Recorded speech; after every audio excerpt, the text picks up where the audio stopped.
Picture this. 200,000 years ago, inside a cave in South Africa, border cave, someone is doing something completely ordinary. They're building a bed, but not for comfort, for survival. Here's what we forget. The moment you close your eyes, you become the easiest thing in the world to kill. For 200,000 years, every single night was a gamble. So why take that risk at all? Why not just stay awake, stay alert, stay alive? Because the body doesn't ask permission. Sleep comes whether you want it or not. And once it does, you're blind. You're still. You're completely open. That's the world this bed was built for. But the bed isn't even the strange part yet. The strange part is what's hiding inside it, and why humans need sleep less than almost any creature alive. So what happened to the rest of it? Here's the twist. Humans are the worst sleepers in the entire primate family. A chimpanzee sleeps up to 12 hours a day. You sleep 7, maybe less. Same brain family, same basic body, but 5 hours have just disappeared into nothing. So where did those 5 hours go? Did we lose them? Or did we trade them away for something else? Scientists have a name for this. The sleep intensity hypothesis. From researchers David Sampson and Charles Nunn. They compared sleep across dozens of primates, and humans stood out as the strangest one on the entire list. We didn't just start sleeping less by accident. Somewhere in our past, something forced the change, something that made a long, lazy sleep too dangerous to afford anymore. But if we cut the hours, what do we get back in return? Because evolution never takes something away for nothing. It always trades. The trade was depth. Sampson and Nunn's numbers tell the story. Chimpanzees sleep 9.5 to 17 hours, but only 5 to 15% of that is REM, the deep, restorative stage. Humans sleep just 5.7 to 7.1 hours, yet 20 to 25% of it is REM. We sleep far less, but every hour works far harder. Why? Because a chimp sleeps safe, high in a tree. Somewhere in our past, we came down to the ground, and on the ground, a sleeping body is prey. So evolution shortened the exposure and deepened the reward. Less time vulnerable, more benefit packed into every single minute. Here's the strange part. We became the most exposed sleeper on Earth and the most efficient one in the same breath. But sleeping less wasn't the only trick. There was a second one, hiding in that bed. What was it made of? Picture this again. Border cave. 200,000 years ago. Archaeologist Lynn Wadley excavates that ancient bed and finds something nobody expected. Grass, broadleaf grass, laid down in neat sheaves. But underneath it, a thick layer of ash. Ash. Why would anyone choose to sleep on ash? Here's the twist. That bed was never about comfort. It was pest control. Ash dries things out. It's murder on small crawling insects. It cracks their shells and drains the moisture straight out of their bodies. Lay grass over ash, and the fleas, ticks, and lice trying to climb toward a warm, sleeping body simply can't survive the crossing. So the first bed humans ever built wasn't soft.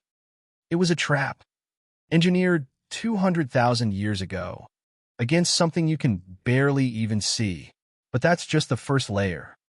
At another cave, 77,000 years later, someone made it smarter. That site is Sabuta Cave, South Africa, 77,000 years ago. Archaeologist Lynn Wadley, again, found the same trick, but sharpened. This time, the bedding was woven with leaves from a tree called Cryptocarya woodii. Camphor. The same compound sitting in insect repellent on your shelf right now. Today. And when a bed got too infested to save, they burned it. Right there. Then built a fresh one on the ashes of the old. Think about what that means. Someone, 77,000 years ago, was frightened enough of an insect bite to invent a repellent, test it, and repeat it for generations. Why care so much about something so small? Because a bite wasn't just a bite. It could carry disease that worked slowly, quietly, from the inside, long after the itching had stopped. So the first furniture we ever built wasn't a chair or a table. It was a weapon against a bug. Think about what this really means. The first bed our species ever built wasn't built for softness. It was engineered grass on top, ash underneath, camphor woven through. 3 separate layers, each one solving a different problem. 200,000 years before writing, before farming, before almost anything we now call human progress. And it worked well enough that the same trick was repeated for over 100,000 years, from Border Cave all the way to Sabutu Cave. But ash stops an insect. Camphor confuses one.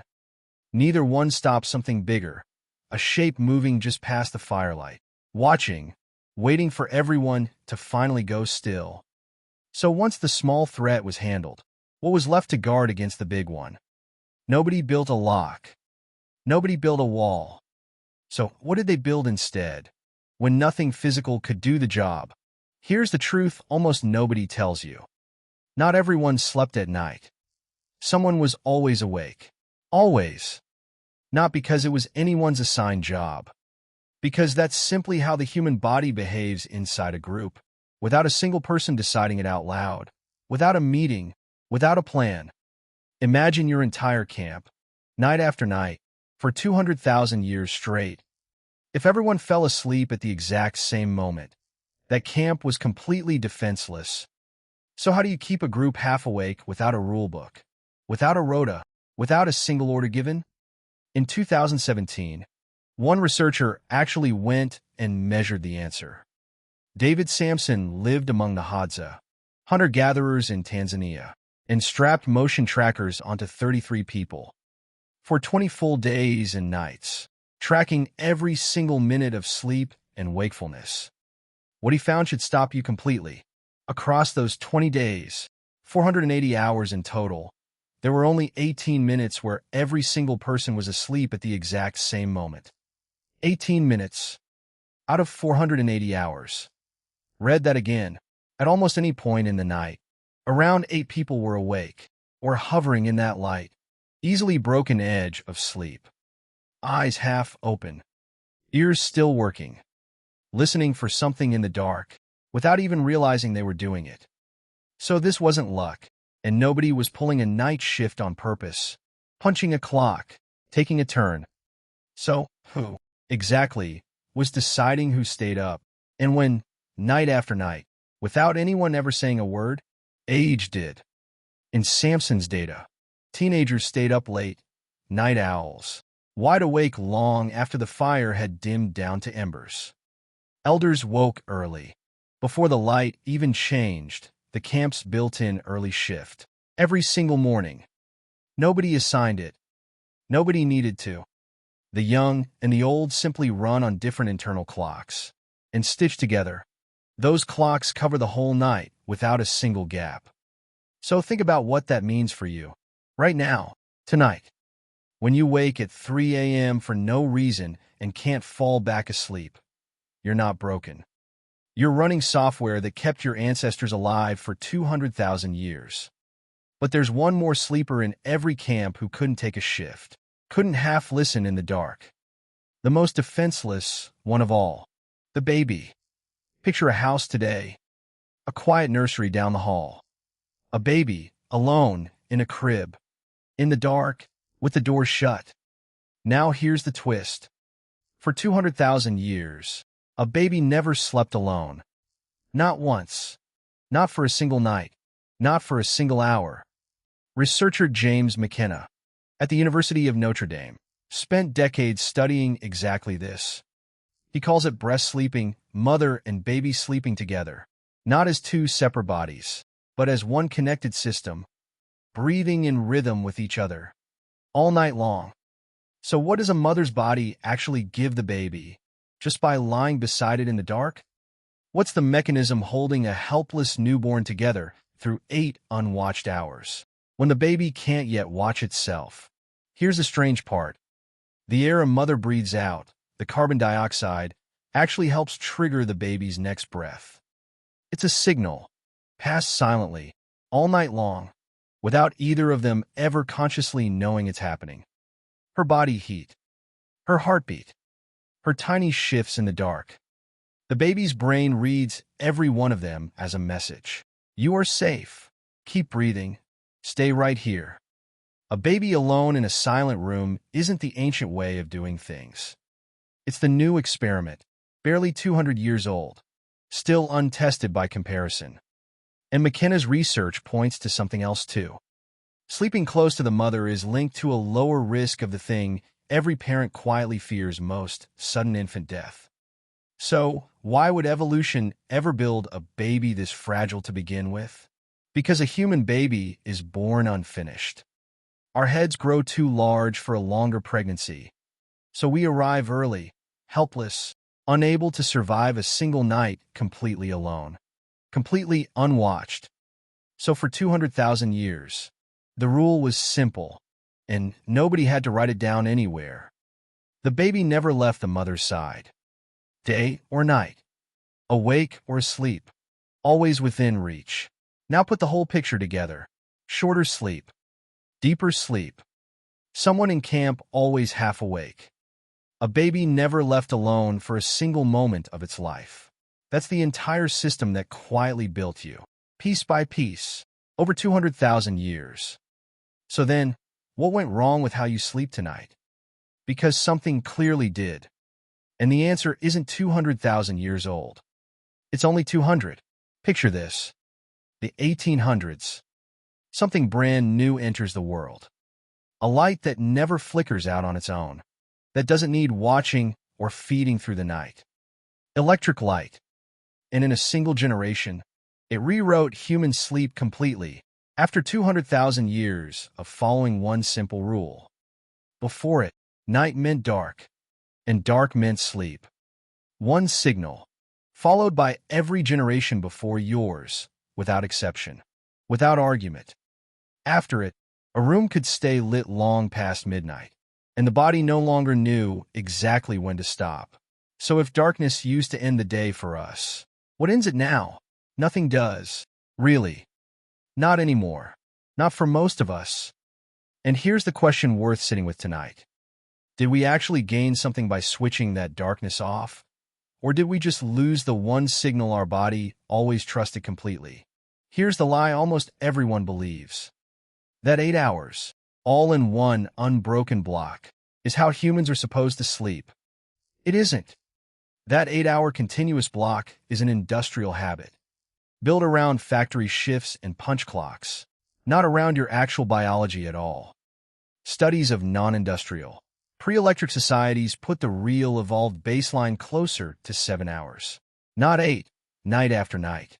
So you spend your whole life chasing 8, while your body only ever quietly asked you for 7. And the light made it worse. For 200,000 years, darkness told your body exactly when to shut down for the night.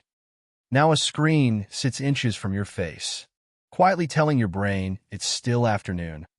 So you lie there at 3 a.m., staring at the ceiling, wondering what's actually wrong with you. But what if nothing is wrong at all? Nothing is wrong with you.